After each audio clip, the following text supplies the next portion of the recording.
समित पात्रा दीजिए जवाब। वो कह रहे हैं कि विदेश मंत्री झूठ बोल रहे हैं, वो कह रहे हैं कि भारत के राजदूत झूठ बोल रहे हैं। समित पात्रा दीजिए जवाब। देखिए, ये कुछ दिनों से वो बता रहे हैं कि विदेश मंत्री कह रही है कि स्टेटस को एंटी मेंटेन करना चाहिए, जो पहले की स्थिति थी वैसी ही स्थिति होनी चाहिए। मैं आपको समझा देता हूँ। स्टेटस को एंटी का अर्थ होता है LAC, जो कि आप लोग आज तक इतने बढ़िया से समझा रही है मैप के साथ। ये जो LAC है, लाइन ऑफ एक्चुअल कंट्रोल, उसके चीनी तरफ भी, चीन के साइड में भी बिल्डअप करना अलाउड नहीं है करार के हिसाब से। 1993, 1996, 2013 में जो करार हुए थे उसके हिसाब से चीन वहां भी बिल्डअप नहीं कर सकती है और वहां अपने तरफ में भी स्ट्रक्चर इरेक्ट नहीं कर सकती है। उसके बावजूद चीन अपने तरफ में बिल्डअप कर रही है।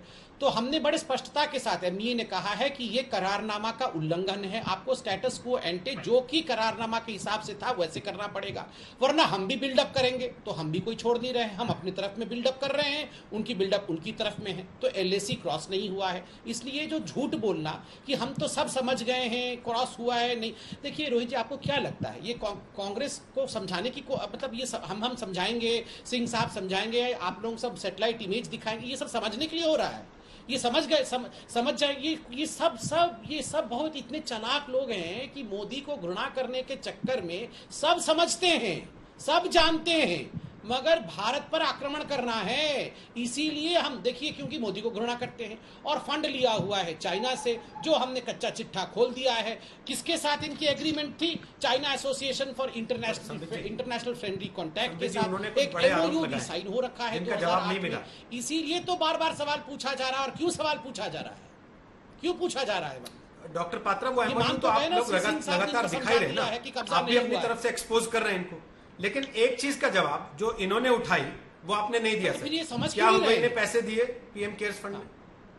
कौन सा? क्या हुवई से पैसे लिए आप PM केयर्स फंड? मैंने बताया ना, मैंने कहा क्या पेटीएम के पैसे को PM केयर्स फंड मानता है कि अलीबाबा का पैसा है, जैक मा का पैसा है?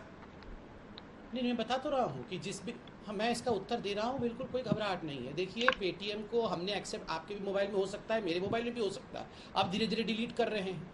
देखिए, जिन कंपनीज को इंडिया ने जमीन दी, जिन कंपनीज के साथ इंडिया का करार हुआ, जिन कंपनीज में इंडिया में ऑपरेट किया, सारी एम्बेसीज ने डोनेट किया। मगर किसको डोनेट किया? एक पब्लिक प्लेटफॉर्म को डोनेट किया जिसका ऑडिट भी होगा। मगर एक परिवार का प्लेटफॉर्म जिसमें सारे, लग्जमबर्ग की एम्बेसी जहां कालाधन इकट्ठा होता है, पाकिस्तान, चाइना की एम्बेसी, कंपनीज जो गोरख धंधा करते हैं, और उसको ऑडिट कोई नहीं करता है। और दूसरी बात है, इनका जो PM relief, national relief fund था कांग्रेस के समय, जिसमें कांग्रेस पार्टी की अध्यक्षा थी, याद रखिए, एक कानून इन्होंने बनाया था 1948 में कि हमेशा चाहे सरकार किसी की भी हो, उसमें कांग्रेस पार्टी की अध्यक्षा PM नेशनल रिलीफ फंड में रहेगी ही रहेगी। प्रधानमंत्री भी थे, दोनों वहां भी थे, यहां भी थे। सोनिया गांधी वहां भी थी, यहां भी थी, राजीव गांधी फाउंडेशन में। और ऑडिटर कौन था?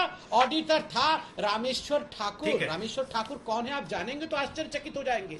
4 बार जिनको राज्यसभा में सोनिया गांधी ने भेजा, कांग्रेस पार्टी ने भेजा, यूनियन फाइनेंस मिनिस्टर बनाया कांग्रेस पार्टी ने। ऑडिशन भी वही करेंगे, पैसा भी वही देंगे, पैसा भी वही लेंगे। ये क्या चल रहा? जाकिर नायक, आप एक आतंकवादी से पैसा लेते हैं और वो हमने हाय हल्ला मचाया तो सोनिया गांधी ने कहा कि नहीं, चलिए 50 लाख में लौटा देती हूं जाकिर नायक। मैं अभी गौरव के पास जा रहा हूं, एक सवाल आपके पास छोड़ते हुए, मेहुल चोकसी को प्रोटेक्शन देने के तो आप जवाब दीजिएगा। सर, इन्होंने, अगर आपके आरोप के हिसाब से जाऊं, इन्होंने ऑडिटर तो बनाया, भले ही अपने आदमी को बनाया। आप तो सर ऑडिट के लिए तैयार नहीं है उस चीज के। क्यों नहीं आपने ऑडिट का ऑप्शन रखा? जिस पर सवाल उठे बार बार, SARC कंपनी ऑडिट कर रही है। इसका जवाब आगे दीजिएगा सर, उसके पहले गौरव वल्लभ अपनी बात करें। नहीं, SARC कंपनी ऑडिट कर रही है। मैंने क्या सवाल पूछा रोहित जी? ठीक, कि PM केयर, जिसमें as per reports PM care में 10,000 करोड़ रुपया आ गया है, ये सरकारी ऑडिट के दायरे में क्यों नहीं? ये RTI के दायरे में क्यों नहीं है? प्रधानमंत्री कार्यालय क्यों कहता है कि ये सार्वजनिक अधिकार में नहीं है? ये यहाँ आके बोलते हैं सार्वजनिक अधिकार में है। ये क्यों भ्रम फैला रहे हो? किससे पैसा लेते हो? वो भी चीनी कंपनियां जो चीन की फौज को फंडिंग करती है, हुवई जैसी कंपनी से 7 करोड़ लिए कि नहीं? बताओ। मैं शाओमी जैसी कंपनी से 30 करोड़ लिए कि नहीं? पेटीएम से 30 करोड़ लिए कि नहीं?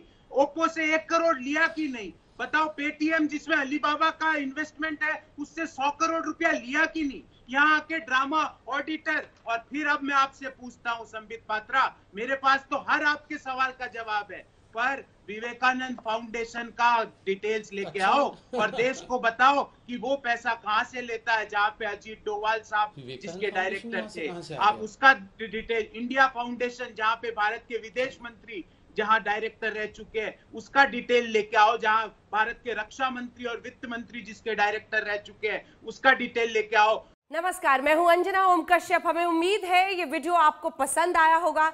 लेटेस्ट खबरों के लिए यूं ही देखते रहिए आज तक, और इस वीडियो के पसंद आने पर लाइक, शेयर एंड सब्सक्राइब करना ना भूलें।